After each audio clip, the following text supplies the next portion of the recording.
नमस्कार, बहुत स्वागत है आप सभी का। आप देख रहे हैं हकीकत क्या है। मैं हूं सौरभ शर्मा। आज भारतीय सेना की तरफ से पाकिस्तान को एक बहुत बड़ी चेतावनी गई है। आज भारतीय सेना के chief of defence staff general Anil Chauhan ने बहुत बड़ी बात कही। सीडीएस ने कहा कि जब पाकिस्तान पर अगला हमला होगा तो वो ऑपरेशन सिंदूर से भी ज्यादा बड़ी तैयारी के साथ होगा। मतलब पाकिस्तान को अगली बार तगड़ी मार पड़ेगी। ऑपरेशन सिंदूर में भारत ने पाकिस्तान के 9 टेरर कैंप्स उड़ाए, 10 से ज्यादा एयर बेसेस को नुकसान पहुंचाया, लेकिन अगली बार पाकिस्तान का नुकसान इससे कहीं ज्यादा होगा। और भारतीय सेना बड़े जोर शोर से इसकी तैयारी कर रही है। एक एक मिनट की बात सोची जा रही है। हमला दिन में होगा, रात में होगा, आज सीडीएस ने इसके भी संकेत दे दिए। अगला अटैक भारत ड्रोन से करेगा या सीधे मिसाइल से, सेना इसका भी प्लान बना रही है। पाकिस्तान के किस कैंप को उड़ाने में कितने मिनट लगेंगे, यहां तक का हिसाब किया जा रहा है। तो पाकिस्तान के कौन कौन से नए टेरर कैंप्स अब भारत के टारगेट पर आ गए हैं? क्या अगली बार पाकिस्तान में एक नहीं 152 टेरर कैंप निशाने पर हैं? बहुत बड़ी खबर है, आप एक एक डिटेल गौर से देखिएगा। हिंदुस्तान के अगले हमले का ऐसा डर, पाकिस्तान में जैश के आतंकी खुद खोदने लगे अपनी कब्र। जैश ऐसे एक नहीं 152 कब्रों की खुदाई कर रहा है। जैश का सरगना मसूद अजहर, मसूद का बॉस मुनीर, नरेंद्र मोदी के अगले हमले से इतना डर रहा है। ये तस्वीरें पाकिस्तान के पंजाब प्रांत से आई हैं। तस्वीरों में दिख रहे चेहरे पाकिस्तान के आम नागरिक नहीं हैं, ये सारे जैश ए मोहम्मद के आतंकवादी हैं। और ये जिस जगह खुदाई कर रहे हैं उस जगह ही इनकी कब्र खुदेगी, और ऐसी 10-20 नहीं 152 कब्र खुदेगी। नरेंद्र मोदी जब अगले ऑपरेशन का ऑर्डर देंगे तो पाकिस्तान में 9 आतंकी ठिकाने नहीं, 19 आतंकी ठिकाने नहीं, 29 आतंकी ठिकाने नहीं, 152 आतंकी ठिकानों पर हमला होगा। सवाल है हमला कब होगा? जवाब पाकिस्तानी खुद दे रहे हैं। पाकिस्तानी डरते डरते कह रहे हैं कि हमला अगले 1 महीने के अंदर होगा या फिर हफ्ते 10 दिन के अंदर होगा, और इसके लिए वो बाकायदा डेट भी बता रहे हैं। 23 से 25 सितंबर वाला काउंटडाउन दे रहे हैं। पाकिस्तानी एस्टेब्लिशमेंट के करीबी पत्रकार आफताब इकबाल जो क्लेम कर रहे हैं 23 से 25 सितंबर के बीच युद्ध वाली जो टाइमलाइन दे रहे हैं उसकी एक नहीं कई सारी वजहें हैं। पहले तो यह कि इसी पीरियड में भारत 2 बड़े धमाके करने जा रहा है।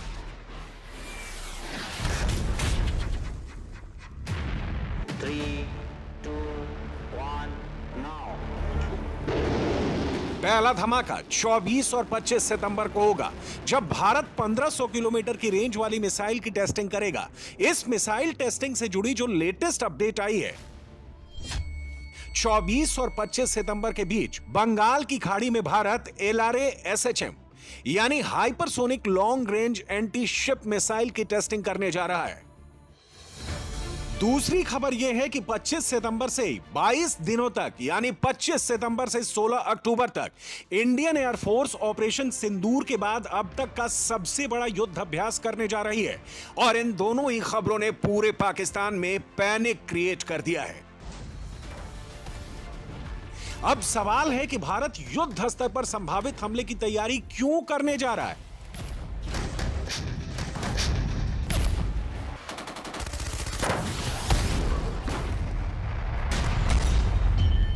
इसका जवाब भी पाकिस्तान से ही आया है।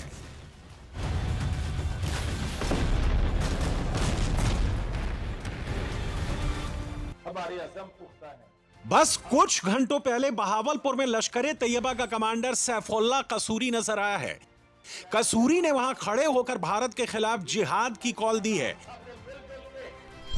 नए टेरर अटैक की गीदड़ भभकी दी है।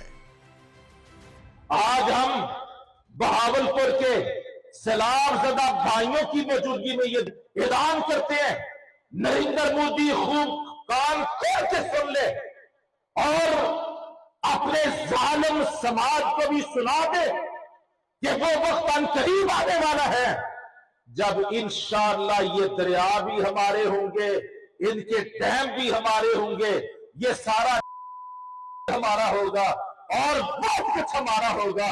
हम तुम जो कुछ हरकतें कर रहे हो, एक एक का इंशाअल्लाह खमियाजा तुम्हें भुगतना होगा। हम दुश्मन से इंतकाम लेना भी खूब जानते हैं। कोई मत हमारा दुश्मन समझे कि हम जनाब हौसले हार जाएंगे और इस जारहियत पे खामोश रह जाएंगे।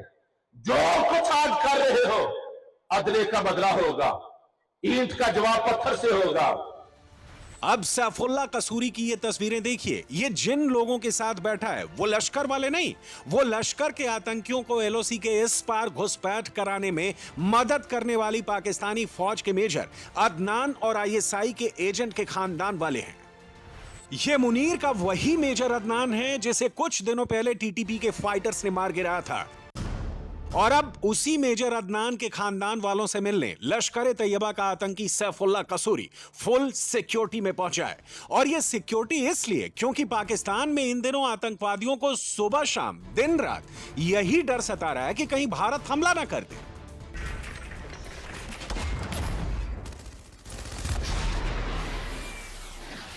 आतंकवादियों का यह डर जायज है क्योंकि मोदी ने अपने बर्थडे वाले दिन ही पाकिस्तानी आतंकियों और मुनीर के डेथ सर्टिफिकेट पर साइन कर दिया है, और भारत की अगली स्ट्राइक का खौफ पूरे पाकिस्तान में दिख रहा है।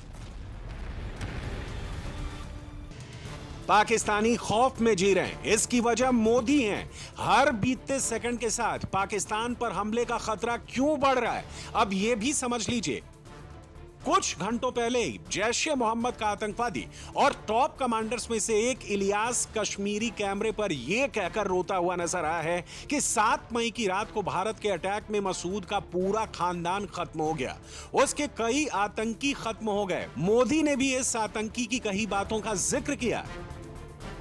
लेकिन अब पाकिस्तान के पंजाब प्रांत से ये तस्वीरें आई हैं जिसमें जैश के आतंकी नए टेरर कैंप्स बनाते हुए नजर आए हैं। ऐसे कैंप्स बनाने के लिए जैश के आतंकियों को बड़े पैमाने पर फंडिंग की गई है। यह फंडिंग पर्चे छपवाकर मस्जिदों के बाहर बैनर पोस्टर लगाकर भी इकट्ठा की गई है, और डिजिटल वॉलेट में पैसे मंगवाकर भी जैश के आतंकियों ने अच्छी खासी रकम इकट्ठा कर ली है। रिपोर्ट्स के मुताबिक अब तक जैश ने इतना फंड इकट्ठा कर लिया है कि वो 152 टेरर कैंप्स आसानी से बना सकता है। जैश का ओरिजिनल प्लान ऐसे 313 टेरर कैंप्स बनाने का है, लेकिन जैश और लश्कर के ये सारे कैंप्स को धुआं करने का इरादा मोदी ने कर लिया है। इंडियन आर्म्ड फोर्सेस के मिशन ऑल आउट वाले प्लान को ग्रीन सिग्नल दे दिया है। लाहौर, रावलपिंडी, बहावलपुर, कराची, हर जगह रेड अलर्ट जारी हो गया है।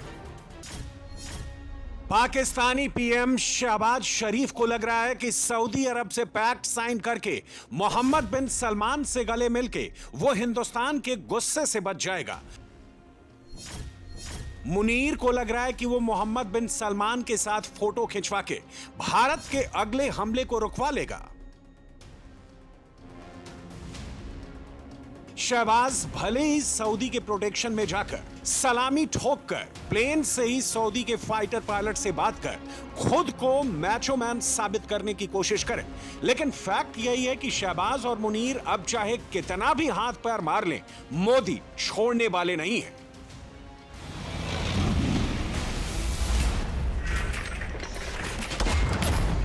और मोदी ने पाकिस्तान की बर्बादी का इंतजाम करना शुरू कर दिया है। जो धमाके आप देख रहे हैं आने वाले दिनों में उससे बड़ा धमाका करने वाले हैं। पाकिस्तान पर एक बार फिर रात में ही सरप्राइज अटैक होगा, सब कुछ कैमरे पर कैप्चर होगा, और यह कैसे होगा यह खुद सीडीएस से सुनिए।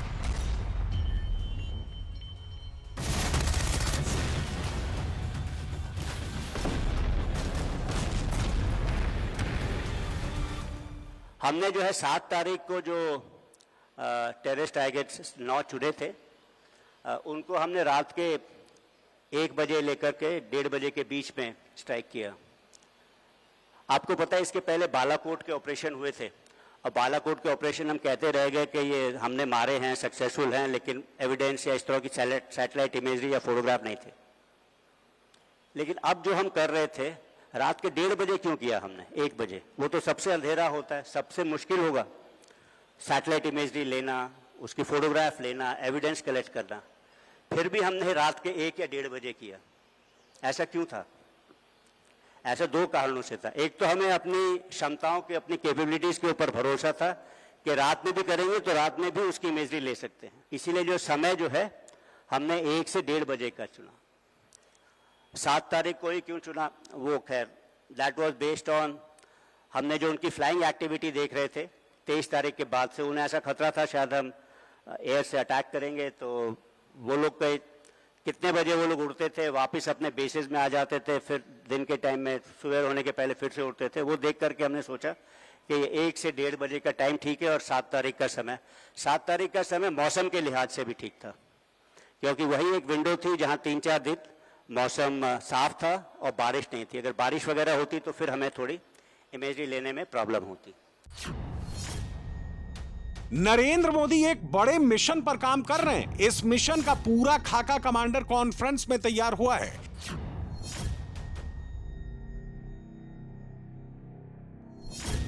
इंडियन एयरफोर्स को जो 97 एडिशनल LCA तेजस मिलने वाले हैं, उनमें 68 सिंगल सीटर तेजस MK-1A फाइटर जेट्स होंगे, 29 ट्विन सीटर तेजस ट्रेनर्स एयरक्राफ्ट होंगे। इसके अलावा रिपोर्ट्स के मुताबिक राफेल फाइटर जेट बनाने वाली कंपनी ने इंडियन एयरफोर्स को अपना लेटेस्ट राफेल F4.1 वेरिएंट भी ऑफर किया है। इसी बीच खबर यह है कि फ्रांस ने अपनी next generation air to air missile MICA NG को भी भारत की राफेल फ्लीट के लिए पिच किया है। लेकिन Indian air force made in India अस्त्र MK2 और अस्त्र MK3 को ही फ्लीट में शामिल करना चाहती है। अस्त्र MK2 160 किलोमीटर की रेंज तक अटैक कर सकती है, जबकि अस्त्र MK3 300 किलोमीटर की रेंज तक पहुंच सकती है। इसके अलावा इंडियन आर्मी और Indian Air Force indigenous air to surface missile develop करने पर भी साथ में काम कर रही हैं। यानी भारत फ्यूचर वॉर के लिए रेडी है। अगले युद्ध में नेवी भी इन्वॉल्व होगी। इंडियन एयरफोर्स की फाइटर एयरक्राफ्ट्स एक बार फिर बहावलपुर तक पहुंचेंगे और प्रिसीजन स्ट्राइक करके आतंकिस्तान को खत्म करेंगे। ऑपरेशन सिंदूर में यह हो चुका है। अब CDS ने बताया है कि आगे क्या होने वाला है, कैसे होने वाला है।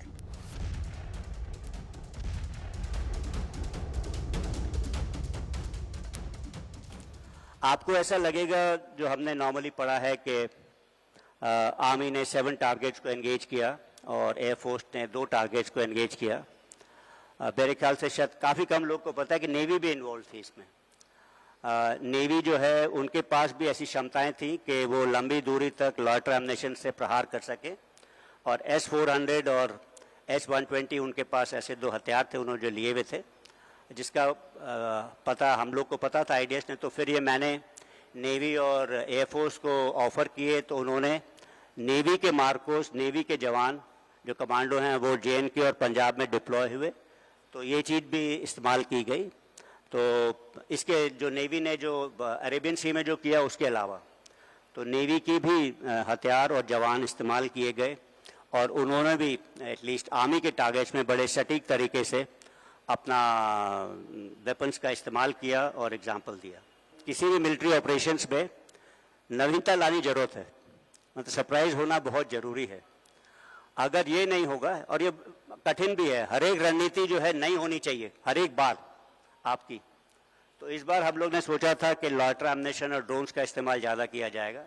ये क्षमता जो है हमने आखिर एक्वायर करनी शुरू की थी अज़रबैजान और आर्मेनिया की लड़ाई के बाद में। तो इसका इस्तेमाल किया, क्योंकि ये एयर तो इस्तेमाल करता है बट लोअर एयर स्पेस है, काफ़ी नीचे चलता है और काफ़ी 30-40 किलोमीटर तक सटीक निशाने लगा सकते हैं ये वाले हथियार। और हमें पता था कि पाकिस्तान के पास इस तरह की क्षमता नहीं है जो इस तरह को जैम कर पाएँ या उसको डाउन कर पाएँ, तो हम लोग ने बाकी प्लानिंग के साथ में इनका इस्तेमाल किया। भावलपुर का जो टारगेट था वो 120 किलोमीटर दूर था, और लॉयटर एम्युनिशन या इस तरह के उससे करने से कर तो सकते थे, हमारे पास क्षमता थी, बट गारंटी नहीं थी, और वो एम्युनिशन को पहुंचने में 1-1.5 घंटा 20-30 मिनट लगते। तो फिर हम लोगों ने जो है एयरफोर्स को इस्तेमाल करने का ठाना दोबारा इन 2 टारगेट्स के लिए, और एयरफोर्स ने सही टारगेट्स वगैरह इस्तेमाल करके काम किया। प्रिसिशन स्ट्राइक्स जो हमने की इतनी लंबी दूरी में 100-150 कभी 30 किलोमीटर में इतनी छोटे से इलाके में घर के ऊपर इस चीज़ को गिरा देना, मतलब इट्स कभी कभी लगता है कि ये एकदम नामुमकिन काइन की चीज़ है। रात के अंधेरे में आप यहाँ से कोई चीज़ कर रहे हो जो 30 किलोमीटर दूर जाएगी और इस बंच के ऊपर यहीं पे गिरेगी बिल्डिंग के सेंटर में, जो कि जितने भी JNK के अंदर टारगेट्स थे जो आर्मी ने एंगेज किए, जैसे इनके एयरफोर्स के भी टारगेट, सभी जगह जो है सटीक निशान लगा। तो ये कैसे होता है, इसके पीछे बड़ी कड़ी मेहनत है। तो मतलब ये ज्योग्राफी है, इसमें बड़ी सारी जो स्पेशल स्टडीज़ हैं इसमें जो है कितनी एलिवेशन है टारगेट का, कितनी ऊंचाई है, कितनी दूरी है, कितना एंगल है, कहाँ से जाएगा, एक पूरी साइंस है मेंसुरेशन कैलकुलेशन की। काफ़ी कैलकुलेशन होती है, रिकॉग्निशंस होती है, उसके बाद जब आप ये कर पाते हो तब इस तरह की एक्यूरेसी आपको मिलती है। तो ये ऐसा नहीं है कि आपने यहाँ से बटन दबाया तो मिसाइल गई और वहाँ गिर गया, ना, ऐसा नहीं है। तो काफ़ी मेहनत लगती है और ये आसान नहीं है। चीफ ऑफ डिफेंस स्टाफ ने बहुत बड़ा हिंट दे दिया है। अगली बार भारत 7 मई से भी बड़ा हमला करने वाला है। तैयारी शुरू हो चुकी है। वेस्टर्न कमांड ने कुछ घंटों पहले ही ये वीडियो जारी किया है।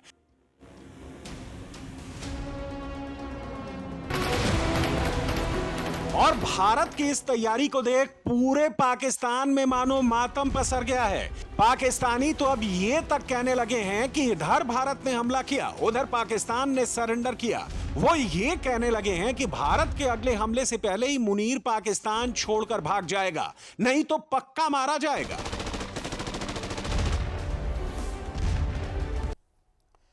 यूरोप से लेकर पश्चिम तक सबको आज मोदी याद आ रहे हैं। यूरोप के बड़े बड़े लीडर कह रहे हैं ट्रंप को छोड़िए, जिनपिंग को किनारे कीजिए, सीधे मोदी को कॉल लगाइए, क्योंकि इस वक्त सिचुएशन बहुत ज्यादा पैनिक वाली है। दुनिया पर इस सदी का सबसे बड़ा खतरा मंडरा रहा है।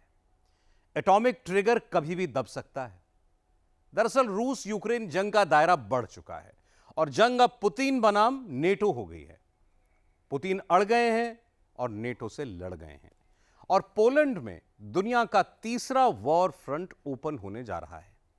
आर्मी की वर्दी में पुतिन को देखकर पूरी दुनिया में खलबली मची हुई है। नेटो के 32 देश पोलैंड में अपने अपने हथियार जमा कर रहे हैं। डेनमार्क से लेकर पोलैंड और बेलारूस तक वॉर एक्सरसाइजेज हो रही हैं। बाल्टिक सागर का टेम्परेचर बहुत ज्यादा बढ़ चुका है और किसी भी वक्त कुछ भी हो सकता है। पुतिन कभी भी किसी महाविध्वंस का ऑर्डर दे सकते हैं। सवाल यह है कि इस जंग को रोकेगा कौन? इस महातबाही पर, इसके नए एपिसोड पर ब्रेक लगाएगा कौन? तो देखिए आप report.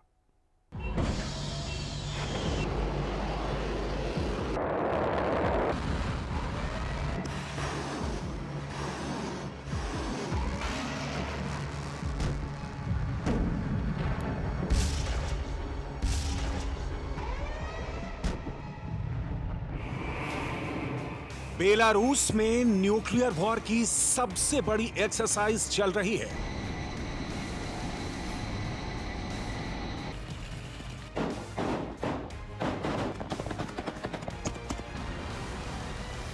Tu-22 M3 bomber NATO को अपनी ताकत दिखा रहा है।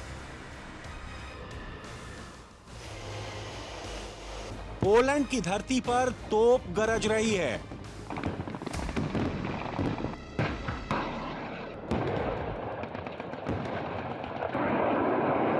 हेलीकॉप्टर उड़ रहे हैं, टैंक दौड़ रहे हैं। डेनमार्क की हवा में नाटो का बारूद फैल चुका है। फाइटर जेट गरज रहे हैं। हेलीकॉप्टर्स उड़ान भर रहे हैं।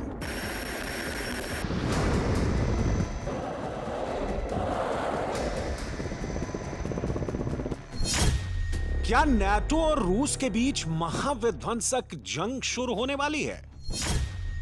क्या पुतिन 32 देशों के सामने अकेले लड़ने की तैयारी कर रहे हैं? क्या एटमी जंग छिड़ने वाली है? पुतिन एटम बम का ट्रिगर दबाने वाले हैं। पुतिन ने मिलिट्री ड्रेस पहन ली है। पुतिन ने कंट्रोल रूम से कमांड देना शुरू कर दिया है। पुतिन की ये तस्वीर देखकर पूरा यूरोप खौफ में है। नाटो देशों में हलचल मच गई है। जंग अब किसी भी वक्त शुरू हो सकती है। एटमी ट्रिगर कभी भी दब सकता है। पुतिन कभी भी आगे बढ़ने का ऑर्डर दे सकते हैं।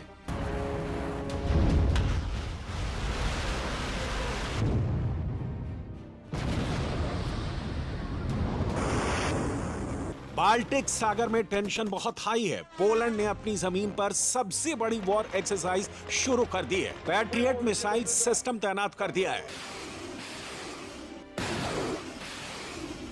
फ्रांस से राफेल फाइटर जेट पोलैंड पहुंच चुके हैं। नाटो की जमीन पर एटमी वेपन तैनात करने की तैयारी हो रही है। हम नहीं चाहते हमारा युद्ध यूक्रेन जैसा डिफेंसिव दिखे। हम यूक्रेन जैसे नतीजे पर नहीं पहुंचना चाहते हैं। हमें यह युद्ध कम से कम कीमत पर जीतना होगा, इसलिए हम लड़ाई की अलग तैयारी कर रहे हैं। डेनमार्क में दुनिया के सबसे बड़े युद्ध की एक्सरसाइज शुरू हो चुकी है। पुतिन बनाम नाटो की जंग का काउंटडाउन शुरू हो चुका है। नाटो ने साफ कह दिया है कि पोलैंड पर हमला हुआ तो नाटो उसका जवाब मिलकर देगा।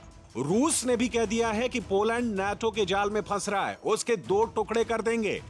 पोलैंड में रूसी ड्रोन की घुसपैठ के बाद सिचुएशन बहुत बिगड़ चुकी है। नाटो बनाम पुतिन की जंग कभी भी छिड़ सकती है। कभी भी सबसे बड़ी जंग का ऐलान हो सकता है। 10 सितंबर को रूस के 19 ड्रोन ने पोलैंड में घुसपैठ की। 15 सितंबर को रूसी ड्रोन फिर पोलैंड में घुस गया और आज फिर पोलैंड ने दावा किया कि रूसी ड्रोन ने घुसपैठ की है।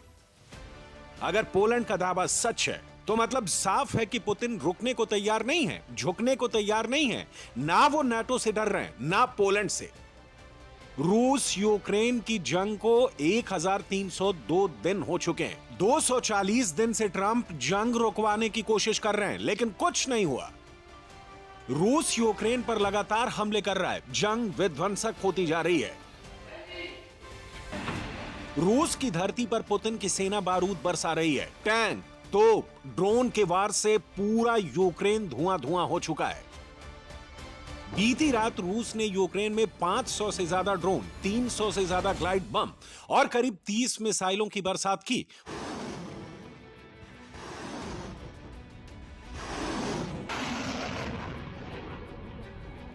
पुतिन का रौद्र रूप देखकर ज़ेलेंस्की बैकफुट पर आ चुके हैं। शांति की उम्मीद छोड़ चुके हैं।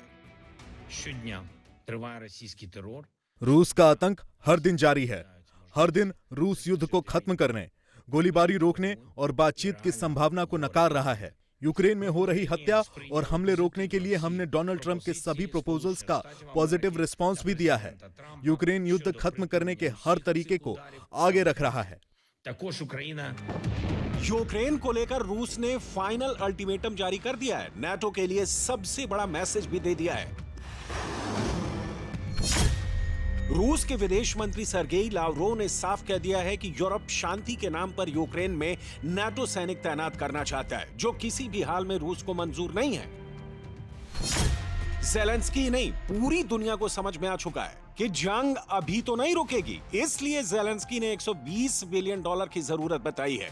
रूस के वार से बचने के लिए अमेरिका और नाटो से एयर डिफेंस सिस्टम की डिमांड की है। अमेरिका ने यूक्रेन को बचाने के लिए पैकेज को मंजूरी दे दी, लेकिन उससे पहले ही पुतिन ने अगली चाल चल दी।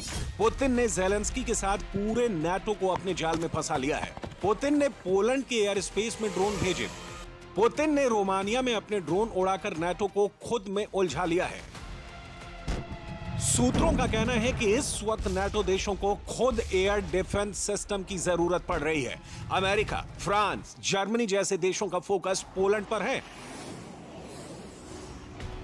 पुतिन का अग्रेशन देखकर नाटो में खलबली मची हुई है। अभी कोई भी देश यूक्रेन को डिफेंस सिस्टम देकर खुद को कमजोर नहीं करना चाहेगा। इसलिए ज़ेलेंस्की को जल्द ही डिफेंस सिस्टम मिलने के चांस घट गए हैं।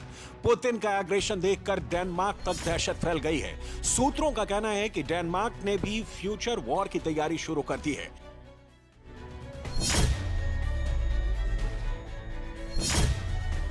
डेनमार्क लॉन्ग रेंज मिसाइल और ड्रोन खरीद का ऑर्डर देने जा रहा है।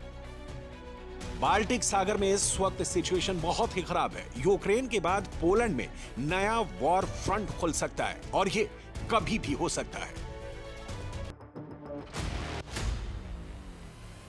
सवाल यह है कि पुतिन आखिर 32 देशों की सेनाओं से एक साथ उलझने का प्लान क्यों बना रहे हैं?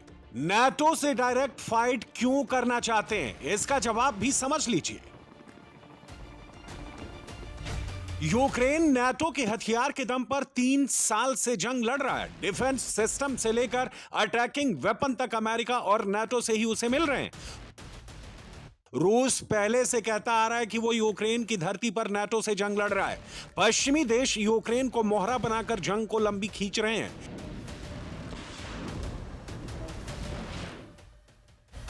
लेकिन अब लग रहा है कि पुतिन नाटो से इनडायरेक्ट नहीं डायरेक्ट जंग करेंगे और ऐसा हुआ तो यूरोप में महाविध्वंस शुरू हो सकता है। जंग के शोले अमेरिका ब्रिटेन तक पहुंच सकते हैं। एटम बम का ट्रिगर भी दब सकता है। पोलैंड बनाम पुतिन की जंग शुरू हुई तो नाटो आर्टिकल 5 का इस्तेमाल कर सकता है। यह क्या होता है समझ लीजिए। नाटो देश की सिक्योरिटी खतरे में होने पर नाटो सदस्य एक दूसरे से सलाह मशविरा और बातचीत करते हैं। यह नाटो का आर्टिकल 4 है। लेकिन नाटो देश पर हमला होने की स्थिति में सभी 32 नाटो देश मिलकर जवाब देते हैं। नाटो मेंबर की सुरक्षा के लिए जरूरी कदम उठाते हैं। यह आर्टिकल 5 है। आर्टिकल 5 लागू होने का मतलब है 32 देश डायरेक्ट पुतिन से जंग लड़ रहे हैं। आर्टिकल 5 लागू होने का मतलब यह है कि अमेरिका भी खुलकर मैदान में आ चुका होगा। जर्मनी, फ्रांस, ब्रिटेन भी उतर चुके होंगे और ज़ेलेंस्की यही चाहते हैं। ज़ेलेंस्की चाहते हैं कि रूस यूक्रेन वॉर में किसी भी तरह नाटो की डायरेक्ट एंट्री करा दी जाए। किसी भी तरह नाटो बनाम पुतिन की लड़ाई बना दी जाए। ट्रंप की कोशिश किसी भी तरह जंग का दायरा सीमित करने की है, लेकिन इसमें अभी तक कोई कामयाबी नहीं मिली है। अब पूरी दुनिया जंग खत्म करने के लिए मोदी की तरफ देख रही है। ट्रंप बर्थडे के बहाने फोन कर रहे हैं, मोदी से जंग खत्म कराने पर बात कर रहे हैं।